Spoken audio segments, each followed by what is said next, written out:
ಯಾಕಂದ್ರೆ ನರಕಕ್ಕೆ ಹಾಕೋದಕ್ಕಲ್ಲ.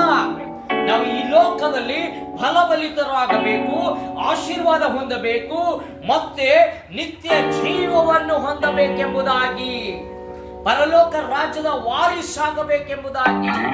ಆದರೆ ಈ ಲೋಕದಲ್ಲಿ ನಾವು ನೋಡುತ್ತೇವೆ, ಅನೇಕ ಜನರು ಜಾತಿ ಭೇದ ಮತ ಎಂಬುದಾಗಿ ಅವರು ಒಬ್ಬರೊಬ್ಬರು ಹೊಟ್ಟೆ ಕಿಚ್ಚು ಪಟ್ಟಿ ನನ್ನ ದೇವರು ಆತನ ದೇವರು ಕ್ರೈಸ್ತರ ದೇವರು ಅಲ್ಲ ಎಂಬುದಾಗಿ ನನ್ನ ದೇವರೇ ನಿಜವಾದ ದೇವರೆಂದು ಕೊಳ್ಳುತ್ತಾ ಇದ್ದಾರೆ.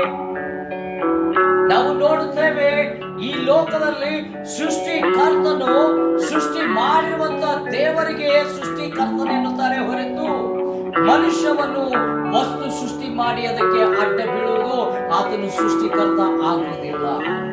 ಮನುಷ್ಯನು ಗೊಂಬೆಯನ್ನು ಮಾಡಿದ್ದಾನೆ, ಮಣ್ಣಿನಿಂದ ಗೊಂಬೆಯನ್ನು ಮಾಡಿದ್ದಾನೆ. ಅವಕ್ಕೆ ಕಣ್ಣುಗಳಿವೆ, ಕಿವಿಗಳಿವೆ, ಕಾಲು ಕೈ ಬಾಯಿ ಮೂಗೆಲ್ಲ ಇವೆ. ಕಣ್ಣಿದ್ದರೂ ಅವು ಕುರುಡರೇ, ಬಾಯಿದ್ದರೂ ಅವು ಮೂಕರೇ, ಕಿವಿ ಇದ್ದರೂ ಅವರು ಕಿವುಡರೇ, ಕಾಲಿದ್ದರೂ ಅವರು ನಡೆಕೊಂಡು ಬರುವುದಿಲ್ಲ, ಕೈ ಇದ್ದರೂ ನಿಮಗೆ ಸಹಾಯ ಮಾಡುವುದಿಲ್ಲ. ದೇವರು ಯಾರು ಎಂಬುದು ಅಂದರೆ ಈ ಪ್ರಪಂಚ ಈ ಎಲ್ಲವನ್ನು ಸೃಷ್ಟಿ ಮಾಡಿರುವಂತ ದೇವರೇ ದೇವರು. ಆದಿಯಲ್ಲಿ ದೇವರಿದ್ದ ನೋಡಿ, ಅದೇ ದೇವರು. ಹಲ್ಲೆಲೂಯಾ.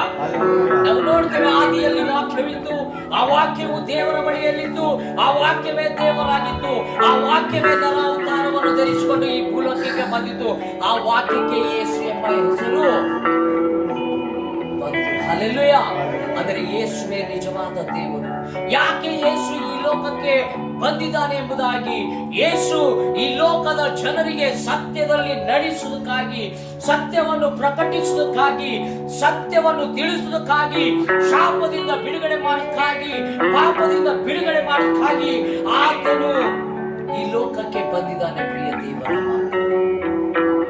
ನಿಜವಾದ ದೇವರು ಯೇಸು ಇದ್ದಾನೆ. ಕ್ರೈಸ್ತರಾಗಿರುವಂತ ನೀವು ನಾವುಗಳು ನಮಗೆ ಒಂದು ದೇವರು ಕೊಟ್ಟಿರುವಂತ ಆ ಕೆಲಸವನ್ನು ನಾವು ಒಳ್ಳೆಯ ರೀತಿಯಿಂದ ಮಾಡಬೇಕು. ಈ ಲೋಕದಲ್ಲಿ ದೇವರು ನಮ್ಮನ್ನು ನಿಮ್ಮನ್ನು ಹೇಳಿದಾನೆ, ಪ್ರಿಯ ದೇವರ ಮಕ್ಕಳೇ, ಈಗೋ ನಾನು ನಿಮ್ಮ ಬಾಯಲ್ಲಿ ಜೀವದ ಮಾತುಗಳನ್ನು ಇಟ್ಟಿದ್ದೇನೆ ಎಂಬುದಾಗಿ. ಪ್ರಿಯ ದೇವರ ನಾವು ಯಾವಾಗಲೂ ನಮ್ಮ ಬಾಯನ್ನು ತೆಗೆದು ಆಶೀರ್ವಾದ ಹೊರತು ಮತ್ಯಾವುದು ಬಾಯನ್ನು ತೆರಬಾರದು.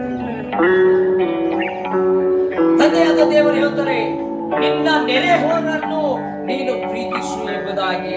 ಅಷ್ಟೇ ಅಲ್ಲವೇ, ನಿನ್ನ ವೈರಿಗಳನ್ನು ಕೂಡ ನೀನು ಪ್ರೀತಿಸು ಎಂಬುದಾಗಿ. ಅಂದರೆ ವೈರಿಗಳು ಯಾರು? ಇವತ್ತು ನಮಗೆ ವೈರಿಗಳು ಈ ಲೋಕದಲ್ಲಿ ಇದ್ದಿರುವಂತಹ ಜನರು, ಪಾಪದಲ್ಲಿ ಮುಳುಗಿರುವಂತ ಜನರು, ನಮ್ಮನ್ನು ದ್ವೇಷಿಸುವಂತ ಜನರು, ನಮ್ಮನ್ನು ನೋಡಿ ಹೊಟ್ಟೆ ಕಿಚ್ಚು ಪಡುವಂತ ಜನರು, ನಮ್ಮನ್ನು ನೋಡಿ ಇವರು ಕ್ರೈಸ್ತರು ಎನ್ನುವವರು. ಹಲ್ಲೆಲೂಯಾ. ಕ್ರೈಸ್ತರಿಗೆ ಎಷ್ಟೋ ಜನರು ವಿರೋಧವಾಗಿದ್ದಾರೆ. ಪ್ರಿಯ ದೇವರ ಮಕ್ಕಳೇ, ಅವರೇ ನಮ್ಮ ವಿರೋಧಿವಾಗಿದ್ದಾರೆ. ಹಲ್ಲೆಲೂಯಾ. ಅವರನ್ನು ನಾವು ಪ್ರೀತಿಸಬೇಕು. ಅವರನ್ನು ಪ್ರೀತಿಸಬೇಕಾದರೆ ನಾವು ಏನ್ ಮಾಡಬೇಕು? ದೇವರು ಕೊಟ್ಟಿರುವಂತ ಜೀವವುಳ್ಳ ಈ ಸತ್ಯ ವೇದವನ್ನು ತೆಗೆದುಕೊಂಡು ಅವರ ಮಧ್ಯದಲ್ಲಿ ಹೋಗಿ ನಾವು ಸತ್ಯ ವೇದವನ್ನು ಪ್ರಕಟಿಸಬೇಕು. ಅವರನ್ನು ಗದರಿಸಬೇಕು. ವಾಕ್ಯದ ಮೂಲಕ ಅವರನ್ನು ಎಚ್ಚರಿಸಬೇಕು. ಅವರ ಪ್ರಾಣ ಆತ್ಮ ಶರೀರ ಕಾಪಾಡಿಕೊಳ್ಳಿರಿ. ದೇವರು ಬರುವಂತಹ ಸಮಯ ಬಹಳಷ್ಟು ಬೇಗವಾಗಿದೆ. ನಿಜವಾದ ದೇವರು ಯೇಸು ಕ್ರಿಸ್ತನವರೆದ್ದು ಮತ್ತೆ ಯಾವ ದೇವರಲ್ಲ ಎಂಬುದಾಗಿ ನೀವು ತಿಳಿಸಬೇಕಾಗಿದೆ. ಪ್ರಿಯ ದೇವರ ಮಕ್ಕಳೇ, ಈ ಲೋಕದಲ್ಲಿ ನಾವು ಹಂಚಿಕೊಂಡು ವಾಸ ಮಾಡಿದರೆ ನಾವು ಕ್ರೈಸ್ತರಲ್ಲ. ನಾವು ನಾಮಕರಣ ಕ್ರೈಸ್ತರಲ್ಲ. ನಾವು ಕಾರ್ಯ ಮೂಲಕ ಆಗಿರುವಂತ ಕ್ರೈಸ್ತರಾಗಿರ್ಬೇಕು. ನಾವು ಹೇಳುವಂತರಾಗಿರ್ಬೇಕು. ನಾವು ನಡೆಯುವಂತರಾಗಿರ್ಬೇಕು.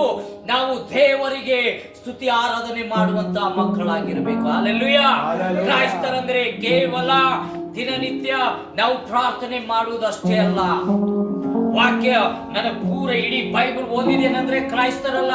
ಕ್ರೈಸ್ತರಂದರೆ ನೀನು ಸತ್ಯ ವಾಕ್ಯದಲ್ಲಿ ಬರೆದಿರುವಂತಹ ಮಾತುಗಳನ್ನು ನೀನು ಧ್ಯಾನಿಸಿ, ಅದನ್ನು ಲಾಲಿಸಿ, ಅದರ ತಕ್ಕ ಹಾಗೆ ನೀನು ನಡೆಯುವುದಾದರೆ ನೀನು ಕ್ರೈಸ್ತನು.